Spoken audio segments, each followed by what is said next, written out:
It's 10 o'clock. I'm Yalda Hakim, live in Jerusalem. Our top story.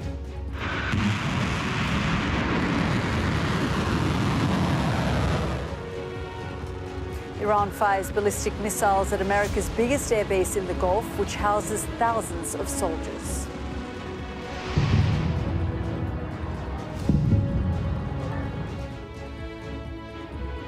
Explosions were heard over the Qatari capital as missiles were intercepted. Iran coordinated the attack to avoid casualties. Donald Trump confirms no Americans were harmed and urges Iran and Israel to work towards peace. Also coming up on News at 10. Ukraine's president tells Sky News he believes Russia will attack a NATO country within 5 years. The protest group Palestine Action is to be banned and branded a terror group after activists spray-painted RAF planes. We must act now. Health Secretary Wes Streeting announces a national investigation into maternity care in England. And we'll take a first look at tomorrow's front pages in our press preview from 10:30 right through to midnight.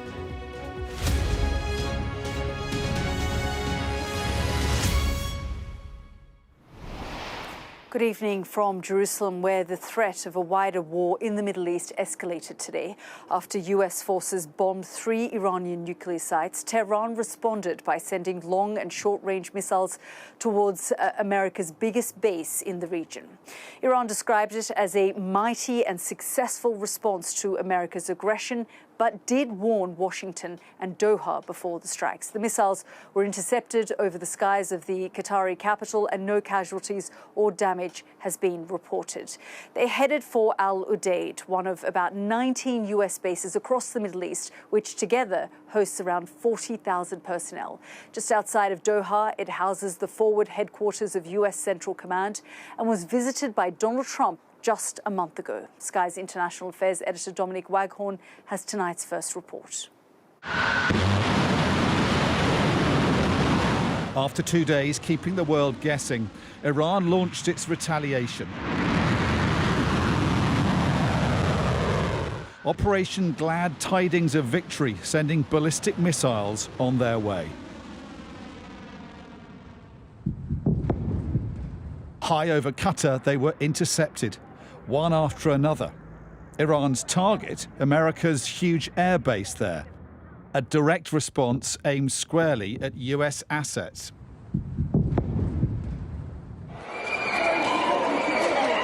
There was panic on the ground as shoppers ran for cover. But the Qataris and Americans saw this coming. Iranians are reported to have warned them in advance.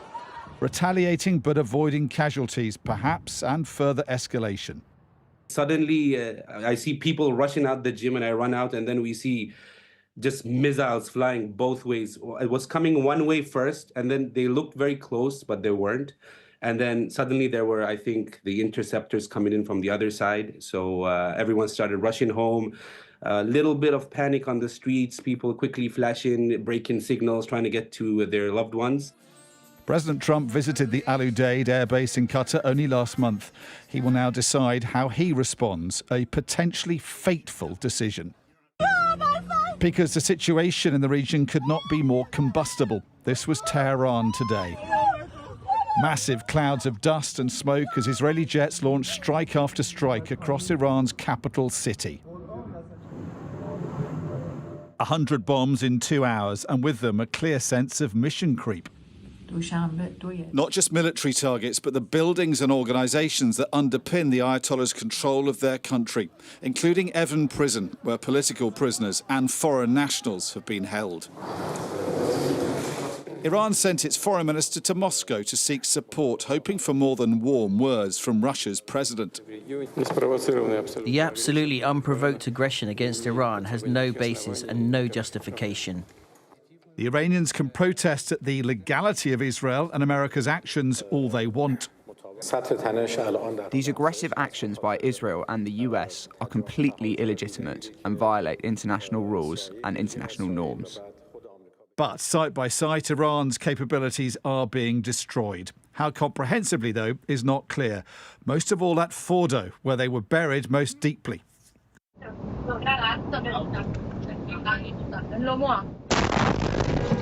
Iran is still hitting Israel without warning. As those two sworn enemies continue trading missiles, can Iran find a way through this while avoiding escalation with America? Dominic Waghorn, Sky News. Now, in a moment, we'll speak live with our Stuart Ramsey, who joins us from Erbil in northern Iraq, and Cordelia Lynch in Tel Aviv. But first, let's go to James Matthews, who joins us live from the White House. And James, we've been seeing a series of statements, posts from President Trump on Truth Social, and he really laid it out for us in many ways, thanking the Qatari emir for seeking peace and also describing the Iranian response as weak. Hi, Yalda. Yeah, I think peace comes in a social media post these days. That's certainly the way that Donald Trump has styled it, writing the first draft of history. And he certainly is drafting it from a US perspective as a peaceful end to conflict. Let me talk you through some of the Truth Social posts that he's put up within the past hour. Yalda, he says this: I am pleased to report that no Americans were harmed and hardly any damage was done. Most importantly, they've got it all out of their system, talking about Iran, and there will hopefully be no further hate. I want to thank Iran, he says, for giving us early notice, which made it possible for no lives to be lost and nobody to be injured. Perhaps, he says, Iran can now proceed to peace and harmony in the region, and I will enthusiastically encourage Israel to do the same. So that was one Truth Social post, Yalda. He followed that up with an all-caps post saying, congratulations, world, it's time for peace. Donald Trump always styled this as an American intervention that was all about preventing a forever war, not dragging America into the quagmire of a foreign conflict. And Donald Trump will consider himself vindicated, sitting pretty, a primetime president who has enjoyed the sugar rush of military success, because that's what it looks like for him right now. In the Middle East, he has reshaped it. He's tweaked it politically and militarily. Iran is much weakened. And, of course, Israel has the power of the skies over Iran, the ability to control its military ambitions in the near and distant future. So Donald Trump is surrounded by fellow Republicans, many critics, who have been urging him to show restraint, to avoid getting sucked into a longer conflict, to take the win as it stands. And on the face of it, that would appear to be the scenario for which he is opting this evening. James, thank you so much. Let's go to our Cordelia Lynch, who joins me from Tel Aviv. And Cordelia, I just want to update our audience on some more statements coming in from Ayatollah Ali Khamenei, who has been posting on X. And he said a series of things this evening, but he's just written, those who know the Iranian people and their history know that the Iranian nation isn't a nation that surrenders. Well, they've certainly tried to figure out a way to conclude this with the United States. And of course, we saw this whole region on high alert. I guess the question is, where does this leave things between Iran and Israel now? Yes, Yalda. Well, ultimately, this was a symbolic strike, one the Supreme Leader felt that he had to deliver, but critically, it was one without any casualties and one that came with advanced warning. Now, he is sharing those statements, of course, from sheltering inside a bunker, fearful of assassination. This moment, this strike on a base in Qatar provides him with a possible off-ramp. It also provides one for Israel too, and there is speculation in Israeli media tonight that, in fact, maybe Benjamin Netanyahu would be willing in the next few days to bring this conflict to an end. It is, of course, a big if, a ceasefire. Is that possible? It would indeed be a very fragile one if one was achieved. History has shown us that with Lebanon and the continued attacks against Hezbollah. But there is some optimism here in Israeli circles that Netanyahu might show a willingness to bring this to a conclusion. Yesterday, he said that they were very, very close to achieving their objectives, but plenty of jeopardy and uncertainty still hanging in the air here. Cordy, thank you so much. And let's go straight to northern Iraq and speak with Stuart. And Stuart, in the initial stages of these ballistic missiles being launched over the skies of Qatar and heading towards the Udeid US military base, there were also reports that a base in Iraq had been, or there was an attempt to hit it. That later turned out not to be the case, but Iraq has been on edge for more than 24 hours now. Yeah, it was an air defence system that seemed to have just gone off, but it added to the tension here. And I think that remains. We know both the American and Iraqi military here remain on high alert. I think, though, for the country, they're definitely breathing a sigh of relief. They wanted diplomacy throughout all of this. They have to stay close to the United States, and they're naturally close to Iran. So they'll be really hoping that the diplomacy kicks in. And of course, what we saw in Qatar and all the Gulf states that were looking at this and been wondering, is this type of thing going to happen to them? Well, they've seen it tonight. And imagine the people in Qatar. You've experienced it, I've experienced it, but missiles coming in is terrifying. And those people in Qatar are not used to war. They will have been absolutely terrified. So I think the whole region will be holding its breath, hoping that things stay calm, get perhaps even calmer, and diplomacy takes over. But, you know, there's still concern about what happens here. As Cordelia was saying, you know, the war with Israel and Iran continues. So it's still tense in this region, but perhaps a little better tonight. Stuart, Cordelia and James, thank you all very much. Well, military bases across the region are now on high alert, as Stuart was saying there, and large stretches of airspace over the Gulf have now reopened. The threat from Iran has not gone away, though, and even after America sent in bunker buster bombs yesterday, that includes the nuclear threat. Here's our science editor, Tom Clark, with his assessment. Donald Trump claims it was obliterated, but just how damaged is Iran's nuclear capability? Let's start with the prime target, Iran's most advanced facility at Fordo, suspected of being used to enrich uranium close to what's needed for a nuclear bomb. Using plans seized by Israeli spies in 2018, analysts suggest this could be the layout of the tunnels under the Fordo site. Here are the access roads leading to a 250-metre-long hall containing the uranium enrichment centrifuges. An assessment of this kind almost certainly influenced the targeting of at least 3 bunker-busting bombs to these 2 specific locations above the buried facility. Ventilation shafts may have been used to allow the bombs to penetrate as far as possible to get to the buried centrifuge hall beneath. But how much damage was actually done remains unknown, and it's more than likely any stockpile of enriched uranium there was removed before the strikes. Then there were the attacks on the facility at Natanz.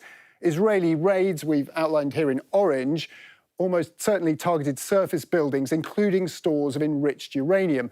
However, post-strike radiation monitoring suggests there was little, if any, material there. At the weekend, the Americans dropped bunker buster bombs in this yellow area, targeting thousands of enrichment centrifuges operating in bunkers below.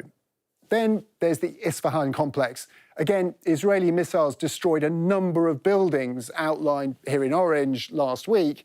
And at the weekend, US cruise missiles targeted others, including the uranium conversion plant that turns uranium hexafluoride from centrifuges into uranium metal. If Iran wanted to build a bomb, that's a necessary step. And let's not forget, those are just some of the facilities targeted. There were strikes on at least 7 others, but that leaves 10 more with links to nuclear research, like Bonap up there. Very well-developed, long-standing program with a lot of latent expertise in the country. So really, we're talking about degrees of degradation, not a full elimination of the program. So the question is, how far back are the Israelis or the Americans or whoever else happy to roll the program back? I don't think we're talking about a full elimination at this point, certainly not by military means.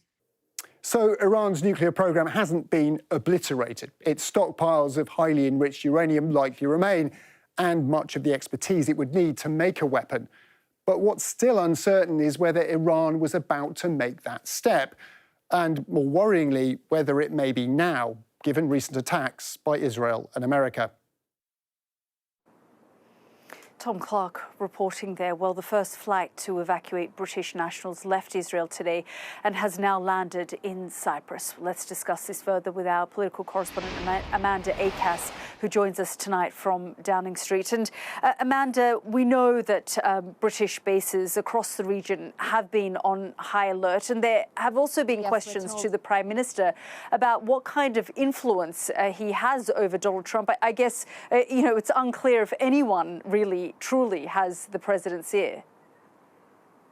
The security situation allows. Now, more broadly, the message from the British government has been that they are doing everything in their power to try and protect British servicemen and women in the region, and that all units deployed are on high alert at the moment. Now, we're also told that RAF Typhoon jets have been sent there in readiness if they are needed, and that the government say that they would be prepared to send more capabilities out there if they're required. But clearly they don't want to have to do that, because fundamentally what British ministers have been saying repeatedly since the start of this crisis is that the message is one of restraint, of de-escalation and diplomacy. Now, that's clearly not a message which has been heard, particularly not by the Americans, as we have seen, which is quite awkward politically for Sir Keir Starmer, as he's invested so much political capital in trying to develop a close relationship with Donald Trump. But it seems that the UK didn't have much warning of these attacks. The Times reporting it was less than an hour on Saturday night. And so they clearly don't want to criticise the Americans, but at the same time they're in a position of really saying they agree with the ends but not the means. Effectively, David Lammy today in the Commons really stressing the UK doesn't want to see Iran have a nuclear bomb, but also saying he believes the only real way of ensuring that that is the case is by following a path to diplomacy. It really is. He was also repeatedly asked about the legality of the situation, and he refused to really express support for the Americans there, either saying the UK wasn't involved and this was all an American matter. So really, tonight, heading off to NATO tomorrow, Sir Keir Starmer and the UK more broadly, and indeed the Europeans, are looking increasingly irrelevant. Amanda, thank you so much for that update. And of course, we are following all the developments, all the breaking news lines on the ground here, alongside all of our correspondents who are based in the region as well as the United States. But for now, Gillian, back to you in the studio. Yalda, thank you. Ukraine's president has told Sky News he believes Russia will attack a NATO country within 5 years if member states don't move quickly to increase their defence spending. He was speaking exclusively to my colleague Mark Austin. There is talk of NATO countries having this target for spending of 5% GDP on defence by 2035. That's 10 years away. Is that too slow in your view? Very slowly. In my view, this is slow, because we believe that starting from 2030, Putin can have significantly greater capabilities. Today, Ukraine is holding him up. He has no time to drill the army, and they are all getting annihilated and wiped out at the battlefield. In any case, he needs a pause. He needs sanctions to be lifted. He needs a drilled army, as he's got lots, more than 1 million people wounded or dead. Professional people who were professional warriors, and now he's got non-drilled ones. And 10 years is a very long time. He will have a new army ready by then. Sorry, excuse me for interrupting, but do I understand you? Do you think that Putin could attack another NATO country within 5 years, test Article 5 within 5 years or fewer number of years? Precisely so. I believe so. A matter of months? Could he do it within months, do you think? No, I believe he is not ready. Mark is in Westminster for us now. Mark, the Ukrainian president speaking to you this evening ahead of a crucial NATO leaders summit at The Hague. Yes. Now, this war in Iran could not have come at a worse time for President Zelensky, because he needs the attention of the world right now. He needs the attention of the world's most powerful man, Donald Trump, right now. And, of course, he's not getting it. Now, he hopes to get it tomorrow at NATO. Now, if you remember, Donald Trump left the G7 meeting in Canada because of the Iranian crisis. He left that early without having a scheduled meeting with Volodymyr Zelensky. Now, I asked specifically President Zelensky, who's going to The Hague tomorrow. He's been invited to a dinner, not the main meetings. I asked whether there had been a meeting arranged with Donald Trump at The Hague, and he said, I hope so. He didn't seem at all sure. He said, we'll have to see. So it may be that even at this NATO meeting, President Zelensky does not get together for serious talks with Donald Trump. But he did want to make these two crucial points. One is the point you've just heard in the interview there, which is about this whole idea of 5% of GDP on defence. He said, that's not enough. Now, that's interesting, because a lot of NATO countries think actually that's going to be quite a stretch to do. But Vladimir Zelensky warning that Putin will have a new army within 5 years, he thinks, and could well attack a NATO country to test Article 5. Now, the other issue on which he was very not angry, but he's very concerned, is sanctions. He said they're not working. Now, he's particularly interested in these sanctions on dual-use components, which he said are coming from countries, including the UK, and which are being used, he said, in drones and missiles inside Russia. And he said that had to stop. And I also mentioned Sky News has done a lot of work on this, dual-use equipment getting into Russia through neighbouring countries. Ed Conway, our economics editor, has done a lot on that. I mentioned all that, and he said, yes, he said he was aware of that, he'd seen that, and that too had to stop. Mark, thank you. And a reminder that you'll be able to watch the exclusive interview in full with the Ukrainian President, Volodymyr Zelensky, tomorrow from 6 a.m. on Sky News. The Home Secretary, Yvette Cooper, will prescribe protest group Palestine Action, making membership or support for the group illegal.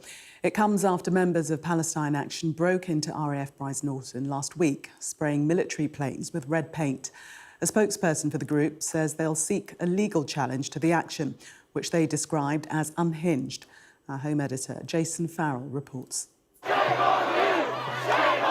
Tension flares at a Palestinian Action protest in Trafalgar Square. Come next week, simply coming out in support of this group could become illegal. The Home Secretary has prescribed them, putting them in a basket with terrorist organisations such as Al-Qaeda and Islamic State. If they brand Palestine Action terrorists, then oh my goodness, I'm one of them too. Whether or not I do something or not, I'm a terrorist. I think it would feel farcical if it wasn't so scary. So what does it mean to be a proscribed group? Well, it means that it is illegal to be a member of the group or to encourage other people to join, and also to support a group. So to come out and demonstrate on behalf of Palestine Action will become illegal. But what it doesn't mean is that you can't come and demonstrate on behalf of other pro-Palestinian groups. It comes after the group released footage of activists trespassing at Brize Norton RAF base and spraying red paint into an aircraft's engine.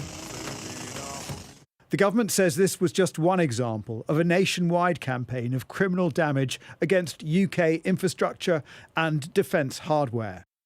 This is more than just disruption. Palestine Action's activity has increased in frequency and severity. Its methods have become more aggressive, with its members demonstrating a willingness to use violence. The group is alleged to have caused millions of pounds worth of damage to military supply factories, including this drone factory in Leicester. If you don't agree with those things and you think we shouldn't be doing them as an act of protest, there are laws that exist that could be used. acts of terrorism have not been committed. We won't be intimidated by this, and we will come out in even bigger numbers now. We will be silent! But what Palestine Action sees as legitimate protest, the government believes is a threat to national security. Jason Farrell, Sky News.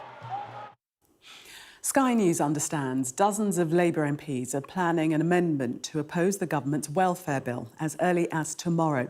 It's an attempt to water down disability benefit cuts.